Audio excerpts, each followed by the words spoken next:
Je n'oublierai jamais ce 24 décembre où ma propre fille m'a poussé au sol devant toute ma famille pour offrir ma place à ma rivale de toujours. Ce soir-là, dans la chaleur d'une maison illuminée pour Noël, j'ai découvert que celle que j'avais élevée avec tant d'amour était capable de me traiter comme une étrangère. Mais ce que Élodie ignorait, c'est que cette humiliation serait la dernière. En quelques heures à peine, je prendrais une décision capable de renverser entièrement sa vie et de révéler des vérités qu'elle avait passé des années à dissimuler. Cette nuit-là, une mère est tombée. Mais au lever du jour, c'est une femme debout qui allait reprendre le contrôle. Je m'appelle Claire Vasseur et j'ai 66 ans. Toute ma vie, je me suis battue pour bâtir l'un des plus grands groupes de promotion immobilière de la région parisienne. Depuis la mort de François, mon mari, il y a presque 6 ans, je me suis consacrée entièrement à ma fille unique, Élodie, qui a 40 ans, et à mes 2 petits-enfants, Louise, 18 ans, et Mathieu, 16 ans. Je croyais être une mère présente, une grand-mère aimante, un pilier solide, jusqu'à ce soir-là. Le 24 décembre de cette année-là, je suis arrivée chez Élodie à Neuilly-sur-Seine, les bras chargés de cadeaux soigneusement choisis et d'une bouteille de vin que je gardais depuis plus de 15 ans pour une occasion spéciale. Sa maison était magnifiquement décorée, avec des guirlandes dorées et l'odeur réconfortante d'une dinde au marron qui emplissait chaque pièce. En entrant, je vis Louise et Mathieu accourir vers moi. Ils me serrèrent dans leurs bras comme lorsqu'ils étaient de petits. C'était le seul moment de joie véritable de la soirée. Marc, mon gendre, me salua avec un sourire forcé. « Madame Vasseur, vous êtes arrivée tôt, » me dit-il, avec une politesse sèche. Je sentis immédiatement que quelque chose n'allait pas. Élodie sortit de la cuisine avec un tablier impeccable, mais son ton fut glacé. « Maman, pose tes affaires là. » Pas de bisous, pas d'étreinte. Je tentais de ne pas m'en formaliser. Je remarquais que la table était dressée pour 8 personnes. « Nous attendons quelqu'un d'autre ?» demandai-je. Élodie répondit sans me regarder. « Oui, la mère de Marc arrive. » Mon cœur se serra. Béatrice Montel, ma rivale directe depuis plus de 30 ans. Une femme redoutable, manipulatrice, habituée à obtenir ce qu'elle voulait, y compris par des moyens que je n'ai jamais osé employer. Je ne comprenais pas pourquoi elle serait invitée à notre réveillon familial. Quand elle arriva, tout changea brutalement.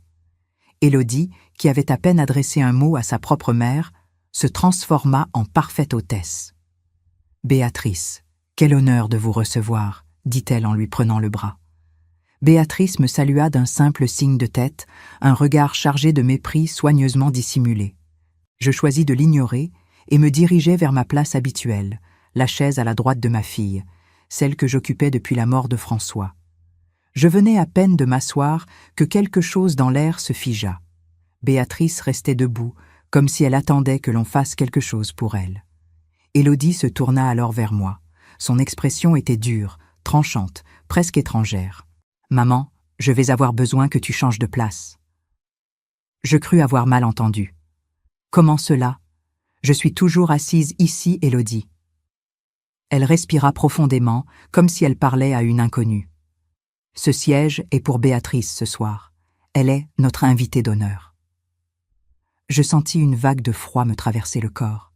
« Élodie, je ne comprends pas. C'est ma famille, c'est ma place. » Les enfants s'étaient figés. Marc regardait le sol, et Béatrice savourait silencieusement la scène. « Ne complique pas les choses, maman, » répéta Élodie, avec cette voix que je ne connaissais pas. « Lève-toi, s'il te plaît. » Je ne me levai pas tout de suite, et c'est là que tout bascula. Élodie s'approcha, posa ses mains sur mes épaules et me poussa violemment. Mon corps, celui d'une femme de 66 ans, ne résista pas. Je tombai lourdement au sol, la pièce plongée dans un silence brutal. Je vis Louise porter les mains à sa bouche, les yeux embués. Mathieu s'exclama « Mamie !» Béatrice, elle, observait avec une satisfaction glacée. Élodie prononça alors les mots qui brisèrent quelque chose en moi. « Ce siège est pour la mère de Marc maintenant. Lève-toi et va t'asseoir là-bas. » Elle montra une chaise sur le côté, comme si j'étais une invitée indésirable dans ma propre famille. Je me relevai avec l'aide de mes petits-enfants. Je leur souris pour ne pas les inquiéter, mais à l'intérieur de moi, une tempête naissait. Je compris, à cet instant précis, que rien ne serait plus comme avant. Je m'assis sur cette chaise secondaire et observai le dîner commencer comme si je n'étais pas là. La trahison avait un goût amer, mais une certitude s'imposa en moi. Cette humiliation ne resterait pas impunie. Ce soir-là, je pris une décision silencieuse, mais irrévocable. Mais avant de continuer, vérifiez si vous êtes déjà abonné à la chaîne et dites-nous en commentaire de quelle ville ou pays vous nous regardez. Nous aimons beaucoup savoir jusqu'où nos histoires voyagent. Lorsque je quittai la maison d'Élodie ce soir-là, la nuit était froide et silencieuse. Je sentais encore la douleur dans mes épaules, mais ce n'était rien comparé à celle que je portais dans la poitrine. Louise me rattrapa sur le perron, les yeux rouges. « Mamie, tu pars déjà ?» demanda-t-elle. Je caressai sa joue avec douceur. « Pas ce soir, ma chérie. J'ai des choses importantes à régler. » Elle hésita un instant, puis murmura « Tu es triste à cause de maman, n'est-ce pas ?» Je pris une longue inspiration. « Je ne suis pas triste, Louise. Je suis déçue. Mais parfois, les déceptions nous ouvrent les yeux. » Elle fronça les sourcils, incapable de comprendre. « Tu comprendras bientôt, mon amour. Je t'aime. » Puis je montai dans ma voiture et refermai la portière avec détermination. Dès que je fus seule, mes larmes se tarirent et ma volonté se solidifia. Je sortis mon téléphone. Il était 23h54. J'appelai la première personne dont j'avais besoin. Mon avocat, maître Édouard Martin. Un homme brillant qui me suivait depuis plus de 30 ans. Il décrocha immédiatement, malgré l'heure. « Claire, que se passe-t-il » demanda-t-il, alarmé. « Édouard, je suis désolé de t'appeler la veille de Noël, mais c'est une urgence. Je veux que tu prépares tous les documents nécessaires pour retirer à Élodie tous ses pouvoirs à la tête de Vasseur Promotion. Tous, sans exception. » Un silence pesa quelques secondes. « Claire, tu es certaine ? Cela signifie la fin totale de ses fonctions. » Je fixai la route devant moi. Je sais exactement ce que cela signifie. Je veux également un licenciement pour faute grave prêt dès demain matin, ainsi que la révocation de toutes les procurations bancaires. Je n'avais pas fini. À 00:16, j'appelai ma directrice financière, Régine Santos. Elle aussi répondit au premier signal. « Madame Vasseur, tout va bien ?» « Régine, demain matin, à la première heure, je veux que vous congeliez toutes les comptes liés à Élodie. Salaire, avantages, carte de société, tout. Je veux que rien ne puisse être utilisé sans mon autorisation directe. » Elle fut silencieuse un moment, puis répondit « Très bien, madame. Je m'en occuperai. » Sa loyauté me réchauffa le cœur. La troisième personne que j'appelai fut Martine Lima, mon bras droit depuis plus de 20 ans. Il était plus de 00:30, mais elle décrocha quand même. « Claire, tout va bien ? Martine, j'ai besoin que tu te rendes au bureau très tôt demain. J'aimerais que tu retires toutes les affaires personnelles d'Élodie de son bureau. Mets tout dans des cartons et entrepose-les dans le dépôt. Sur son bureau, laisse un billet avec les mots suivants. « Ce siège n'est pas pour toi. » Martine respira profondément. Elle est vraiment allée trop loin, n'est-ce pas ? Elle m'a poussée au sol devant mes petits-enfants pour honorer ma pire rivale, répondis-je, la voix calme mais tranchante. Alors oui, elle est allée trop loin. Je serai au bureau avant 7h, confirma-t-elle. De retour chez moi, j'allumai toutes les lumières de mon bureau et étalai sur la table 40 années de contrats, de bilans et de documents juridiques. J'avais besoin de confirmer une chose. Élodie n'avait jamais eu la moindre action dans la société. Je l'avais nommée présidente directrice générale par confiance, pas par obligation. Elle n'avait aucun droit sur la structure. Tout dépendait de ma volonté. Et cette volonté avait changé. À 1h30 du matin, je découvris des dépenses personnelles effarantes. Voyages de luxe, vêtements hors de prix, restaurants étoilés, facturés sur les comptes de Vasseur Promotion. Je découvris également des commissions parallèles, des accords non déclarés et même des paiements suspects effectués à des consultants non identifiés. Mon cœur se serra. Ce n'était pas simplement une fille ingrate. C'était une dirigeante irresponsable et dangereuse. À 2h40, je rappelai Maître Martin. « Édouard, je veux que les documents incluent la révocation de toute autorité bancaire, la résiliation immédiate de son contrat et la récupération de tous les biens qui sont légalement à mon nom. La maison, les voitures, le bateau, tout. Claire, cela va provoquer un séisme, prévint-il. Je suis prête. Elle aussi devra l'être. À 4 heures du matin, je ne ressentais plus ni fatigue ni douleur, seulement une lucidité glacée. En quelques heures, Élodie avait détruit la dernière illusion que je gardais sur notre relation. À 5 heures, alors que je servais un café brûlant, mon téléphone vibra. Un message de Mathieu. « Mamie, maman n'arrête pas de crier au téléphone. Je suis inquiet. Tu vas bien ?» Je posai les doigts sur l'écran et répondis simplement « Tout ira bien, mon chéri, je t'aime. » À 7 heures du matin, je reçus un message de Régine. « Madame, tout est prêt. » À 8 heures, Maître Martin frappa à ma porte avec un dossier épais. À 8h30, ma signature scella officiellement la chute de ma propre fille. À 10 heures précises, je me tenais dans mon bureau, observant le lever du jour sur Paris. J'avais pris le contrôle, et Élodie, elle, n'avait encore aucune idée que son monde était sur le point de s'écrouler. Le matin du 25 décembre, Paris s'éveillait doucement sous un ciel pâle, encore engourdi par les festivités de la veille. Moi, j'étais déjà debout depuis plusieurs heures. Assise à mon bureau, une tasse de café chaud entre les mains, j'observais les notifications s'accumuler sur mon téléphone. Je savais que la tempête avait commencé. Il ne me restait plus qu'à attendre. À l'autre bout de la ville, dans sa grande maison de Neuilly-sur-Seine, Élodie ouvrait les yeux sans comprendre que sa vie telle qu'elle la connaissait venait de prendre fin. Il était 10h15 lorsque la première catastrophe arriva. Un appel de sa banque, puis un second, puis un troisième. Elle tenta de en rappeler un, mais la ligne était saturée. C'est alors que son téléphone commença à vibrer sans interruption. Lorsqu'elle regarda l'écran, elle vit un défilement d'appels et de messages si rapides qu'elle ne pouvait pas les lire. En moins de 1 heure, elle devait déjà avoir au moins 42 appels en absence.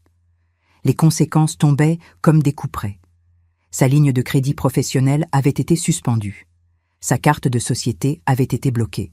La banque l'informait que la maison où elle vivait, propriété légale à mon nom, ne disposait plus de ma garantie personnelle. L'hypothèque de 3 millions d'euros était appelée immédiatement. Le financement du bateau, d'un montant de 900 000 euros, était également exigé. Même les dépenses de ses cartes personnelles, utilisées abusivement sur les comptes de la société, étaient en cours de vérification. Je m'imaginais la scène sans la moindre joie, mais avec une lucidité froide. Je la voyais, debout dans sa cuisine de marbre, encore en pyjama de soie, son téléphone collé à l'oreille, tentant de comprendre ce qui se passait. Marc devait lui tourner autour, inquiet mais dépassé. Et Louise, qui m'avait appelé la veille, devait observer tout cela avec une angoisse profonde. À 10h40, Élodie prit une décision prévisible. Se rendre immédiatement au siège de Vasseur Promotion. Elle croyait encore que la structure lui appartenait et qu'elle pourrait régler la situation grâce à son statut de présidente-directrice générale. Elle ignorait que ce statut avait été révoqué avant même qu'elle ne se réveille. Je surveillais les messages de Martine, mon bras droit, avec la précision d'un stratège. À 11h40, elle m'écrivit « Elle vient d'arriver, elle a l'air complètement paniquée. » Je répondis « Continue de m'informer. » 10 minutes plus tard, un nouveau message apparut. Elle vient d'entrer dans son ancien bureau. Elle a trouvé le billet. Elle crie. Elle exige de te parler. Je pus presque entendre sa voix à travers l'écran. Ce siège n'est pas pour toi. Les mêmes mots qu'elle m'avait jetés au visage la veille au soir, juste avant de me pousser au sol. Cette ironie n'était pas une vengeance. C'était une leçon, une vérité qu'elle devait affronter. Lorsqu'elle tenta de emporter son ancien ordinateur, les agents de sécurité durent intervenir. Martine me confirma qu'il la reconduisait vers l'entrée principale, poliment mais fermement. Certains employés la regardèrent avec compassion, d'autres avec soulagement. Élodie avait toujours eu une relation compliquée avec les équipes, oscillant entre arrogance et contrôle excessif. Sa chute n'étonnait personne. De mon côté, je restais silencieuse. Mon téléphone vibrait sans arrêt. Élodie, Marc. Même Béatrice Montel essaya de me contacter. Je ignorais tout. À ce stade, les mots n'avaient plus de valeur. Seules les conséquences comptaient. À 13h, Martine m'envoya un dernier message. Elle est sortie, elle semble perdue. Je la remerciai, puis je posai mon téléphone sur la table et respirai profondément. Le calme revint en moi, comme une marée lente. Quelques instants plus tard, mon portable sonna avec un numéro que je connaissais bien. C'était Louise. Sa voix tremblait. « Mamie, tu peux me dire ce qui se passe ? Maman dit que tu l'as ruinée, que nous allons être à la rue. » Je fermai les yeux. « Ma chérie, ta mère a pris des décisions très graves et elle doit maintenant en assumer les conséquences. Mais toi et ton frère, vous ne serez jamais laissés sans toi. Il y a un appartement à Boulogne qui est libre. Vous y vivrez le temps que votre mère remette de l'ordre dans sa vie. » J'entendis un souffle de soulagement à l'autre bout de la ligne. Puis un silence lourd. « Mamie, tu es fâchée avec elle pour toujours ?» Je ne répondis pas tout de suite. « Je suis blessée, Louise. Mais je ne suis pas une femme rancunière. Je suis simplement une femme qui refuse d'être piétinée par ceux qu'elle a aimés. » Avant de raccrocher, j'ajoutai doucement. « Préviens ta mère qu'elle recevra un courrier très important dans quelques minutes. » Lorsque je eus terminé l'appel, j'envoyai un court message à Maître Martin. « Envoie la lettre maintenant. » La chute d'Élodie n'était pas une vengeance. C'était une nécessité. Et ce 25 décembre, pour la première fois de ma vie, j'acceptais l'idée que parfois, aimer signifie aussi dire « cela suffit ». La lettre que Maître Édouard Martin envoya à Élodie ce 25 décembre fut courte, froide et définitive. Je l'avais rédigée moi-même, avec une lucidité que seule la trahison peut offrir. Je lui annonçais officiellement la fin de toutes ses fonctions, la révocation de tous ses pouvoirs, la suspension de tous ses avantages et l'obligation de quitter dans un délai de 72 heures l'ensemble des biens qui étaient légalement à mon nom. La maison, les voitures, le bateau, tout. Je concluais par une phrase que je ne pensais jamais écrire à ma propre fille. « Ce que tu as détruit hier soir ne peut être réparé que par tes actes, pas par tes excuses. » Je savais qu'à cet instant précis, elle devait être effondrée. Et pourtant, ce n'était que le début. Le lendemain matin, alors que Paris se réveillait sous une lumière d'hiver, je reçus un appel inattendu de Louise. Sa voix était grave, plus mûre qu'à l'ordinaire. « Mamie, je dois te parler de quelque chose que j'ai entendu. » Je sentis immédiatement que ce qu'elle allait dire serait lourd. « Dis-moi, ma chérie. » Louise prit une longue inspiration.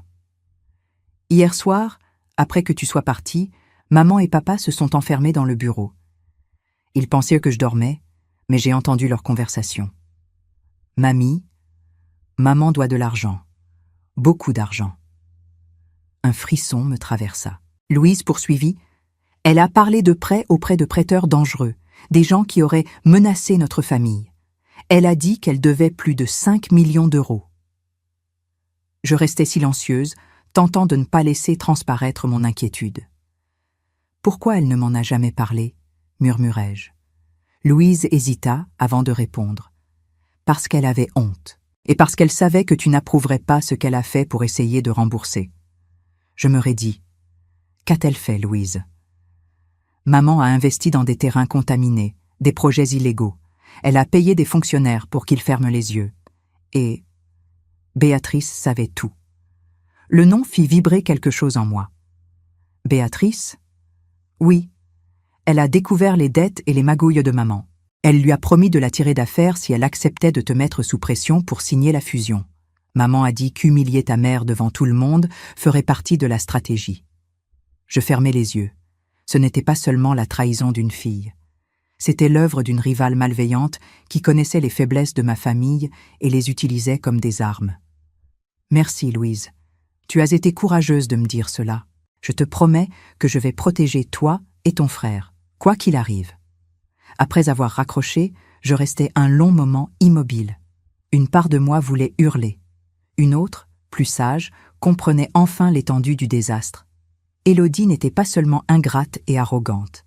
Elle était prise dans un engrenage qui dépassait largement ses capacités. À 10h, j'appelai Maître Martin. « Édouard, je veux que vous enquêtiez sur tous les contrats que ma fille a signés ces dernières années. Je veux des preuves, des dates, des transferts, des noms. Claire, si ce que vous soupçonnez est vrai, cela impliquera le parquet. Je le sais, mais je veux d'abord comprendre l'ampleur du problème. Puis j'appelai Régine, ma directrice financière. Analyser toutes les sorties d'argent liées à Élodie depuis au moins 3 ans. Je veux savoir d'où viennent les dettes et où est allé chaque centime. Pendant 2 jours, je reçus rapport après rapport. Et chaque fois, mon cœur se serrait davantage. Il y avait des commissions occultes, des paiements à des intermédiaires douteux, des signatures falsifiées, des terrains achetés à bas prix dans des zones polluées, puis revendus après la falsification de rapports environnementaux. Il y avait même des virements réguliers à des prêteurs liés au grand banditisme. Je me sentais trahie, oui, mais surtout terriblement inquiète. Ma fille avait failli mettre en danger mes petits-enfants, et cela, je ne pouvais pas le pardonner facilement. Le 3e jour, je demandai à Élodie de me retrouver dans un café discret du centre de Paris. Elle arriva, hagarde, amaigrie, les yeux gonflés. La femme arrogante qu'elle avait été avait disparu. « Maman » commença-t-elle. Je levai la main. « Je sais tout, Élodie. Les dettes, les terrains pollués, les fonctionnaires achetés, les prêts dangereux et l'accord avec Béatrice. » Elle devint blanche comme la neige. « Comment ? » Cela n'a pas d'importance. Ce qui compte, c'est ce que tu vas faire maintenant. Elle baissa les yeux. Tu vas tout avouer à tes enfants. Chaque décision, chaque erreur. Ils méritent la vérité. Elle hocha la tête en larmes. Ensuite, tu reviendras travailler à Vasseur Promotion. Pas comme dirigeante, comme assistante administrative, salaire minimum, 0 privilège. Tu gagneras ma confiance par ton travail, pas par ton nom. Elle laissa tomber son visage dans ses mains. Et les dettes ? Les usuriers ? Je soupirai. Les dettes sont remboursées. Je les ai réglées hier. Non pas pour toi, mais pour protéger Louise et Mathieu.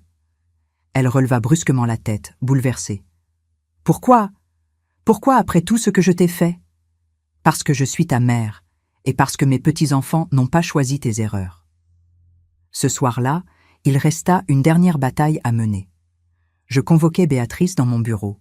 Elle arriva avec son éternel sourire suffisant. « Claire, j'imagine que tu m'as appelée pour discuter de la fusion. » Je posai un dossier épais sur la table. « Non, je t'ai appelé pour te dire que si tu approches encore ma famille, ne serait-ce qu'avec ton ombre, ce dossier partira directement au procureur de la République. Et crois-moi, il ne laissera rien passer. » Son sourire se figea. « Tu bluffes. J'ai des preuves, témoignages, comptes, transferts, tout. » Pour la première fois, je vis la peur dans ses yeux. « Que veux-tu ? Ton silence, ta distance, et l'assurance que tu ne mettras plus jamais un pied dans ma vie. » Elle quitta mon bureau sans un mot. Pour la première fois depuis longtemps, je sentis une paix glacée descendre en moi. La guerre n'était pas finie, mais j'avais repris le terrain, et ma fille, enfin, avait une chance de renaître. 1 an s'était écoulé depuis ce Noël où tout avait basculé. 12 mois de remises en question, de décisions difficiles, de reconstructions lentes, parfois douloureuses, mais nécessaires. L'hiver était revenu sur Paris et les rues scintillaient à nouveau sous les décorations de fin d'année. Pourtant, rien n'était pareil, ni pour moi, ni pour ma famille, ni pour Élodie. Ce matin-là, je parcourais le long couloir vitré du siège de Vasseur Promotion, mon entreprise. Les employés s'affairaient à finir les derniers dossiers avant le congé de Noël. J'entendais les salutations, les conversations basses, les rires discrets. La vie continuait. Mais pour une fois, elle continuait dans l'ordre que j'avais choisi. Je marchais jusqu'au fond du couloir, devant une petite salle qui servait autrefois de bureau pour les assistants. C'était là qu'Élodie travaillait depuis près d'1 an. Lorsque je me penchai légèrement, je la vis, assise à son bureau modeste. Elle classait des dossiers avec une minutie appliquée, le front légèrement plissé. Elle portait un pull simple, ses cheveux attachés en un chignon sans prétention. Rien à voir avec la femme arrogante, élégante à outrance, qui aimait se pavaner dans un bureau immense avec vue sur la Seine. Elle leva la tête, surprise de me voir. « Maman, tu avais besoin de quelque chose ?» demanda-t-elle d'une voix respectueuse, plus douce qu'autrefois. « Oui. Comment avance le rapport sur le projet de la zone de la Barre?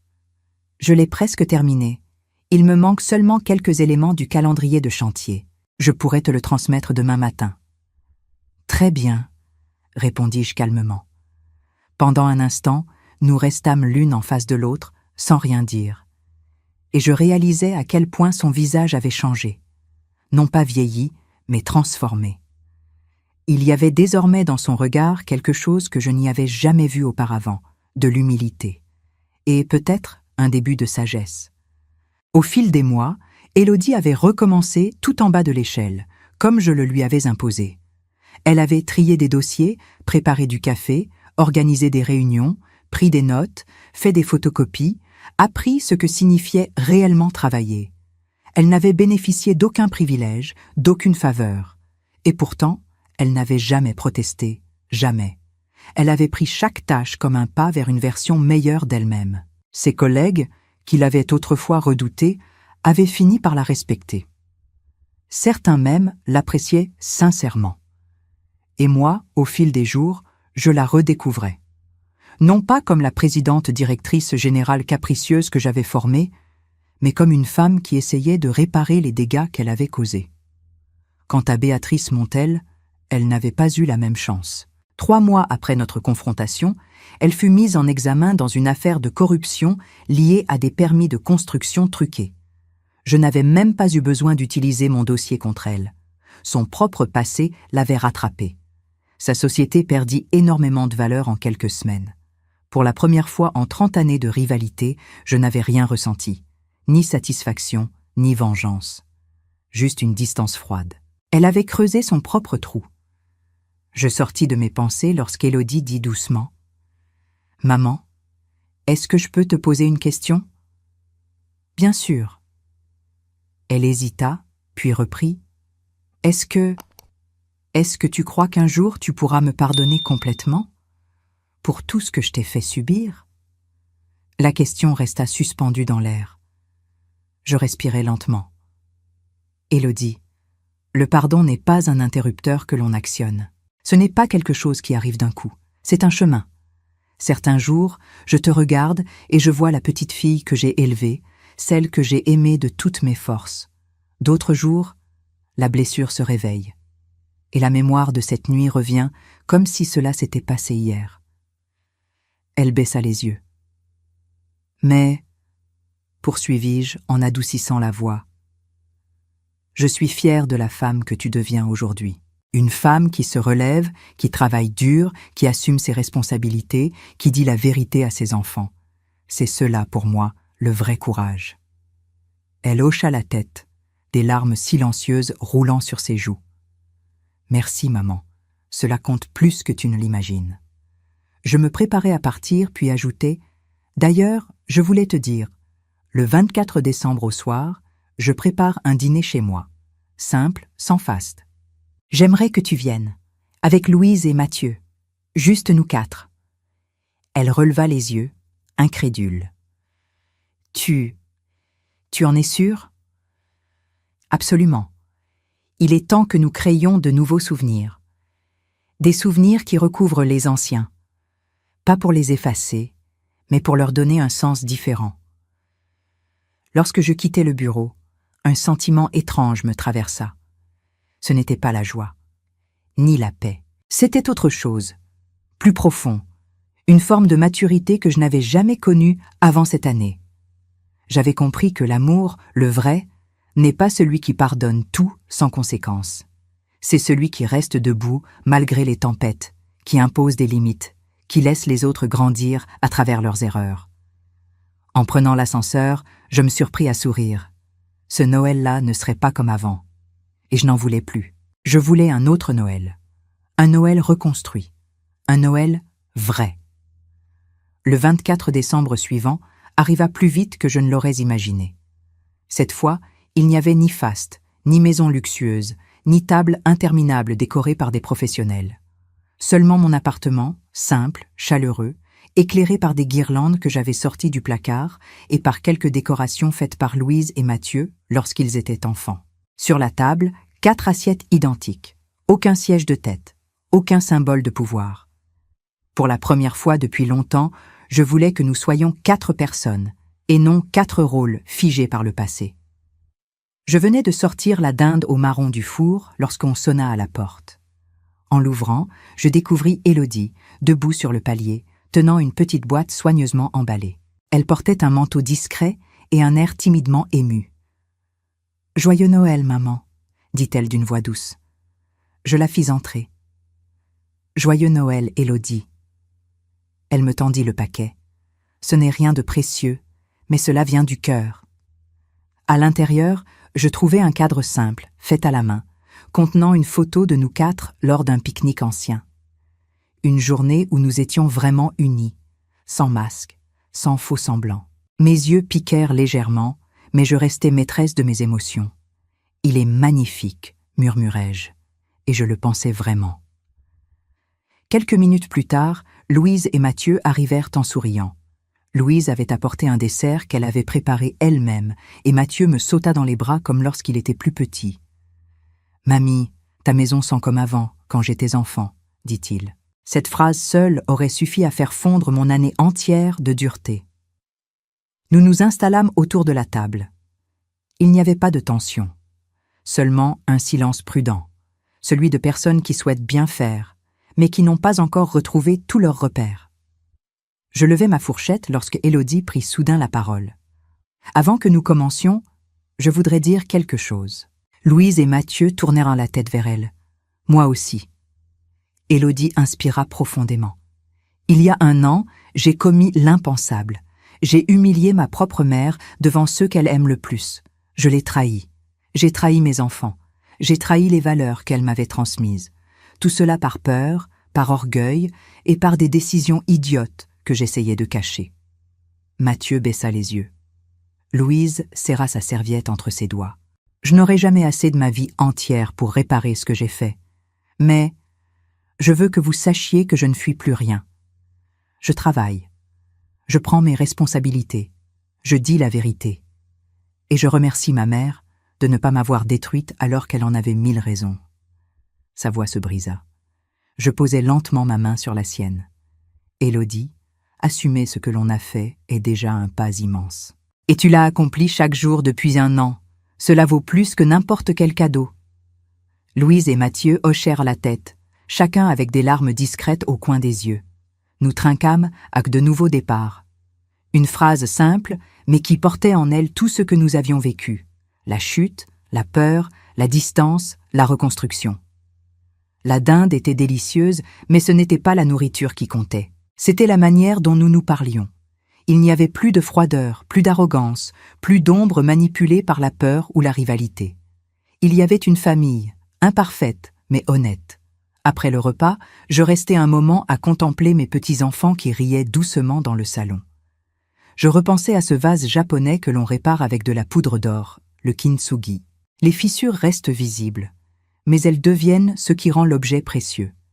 Notre famille ressemblait désormais à cela. Nous n'avions pas effacé les blessures. Nous les avions recouvertes d'une patiente couche de vérité et de courage. Avant qu'ils ne partent, Élodie m'enlaça pour la première fois depuis très longtemps. Un vrai câlin, pas une politesse. « Merci, maman. Merci de m'avoir forcée à devenir la femme que je n'aurais jamais été sans toi. » Je fermai les yeux et respira son parfum, simple et sincère. « N'oublie jamais ceci, Élodie. Le respect ne s'impose pas, il se mérite. Et cette année, tu l'as gagné. » Lorsque je refermai la porte derrière eux, je restai un instant immobile. Il y a 1 an, je tombais au sol, humiliée. Aujourd'hui, j'étais debout, plus forte que jamais. Parce que j'avais choisi la voie la plus difficile, celle de l'amour ferme, du pardon progressif et de la dignité. Et je savais, au fond de moi, que ce Noël-là serait le premier d'une nouvelle histoire. Si cette histoire a touché votre cœur, répondez ici dans les commentaires. À ma place, qu'auriez-vous fait? N'oubliez pas de regarder la prochaine vidéo qui apparaît sur votre écran. Elle apporte un rebondissement surprenant et émouvant qui vous captivera du début à la fin.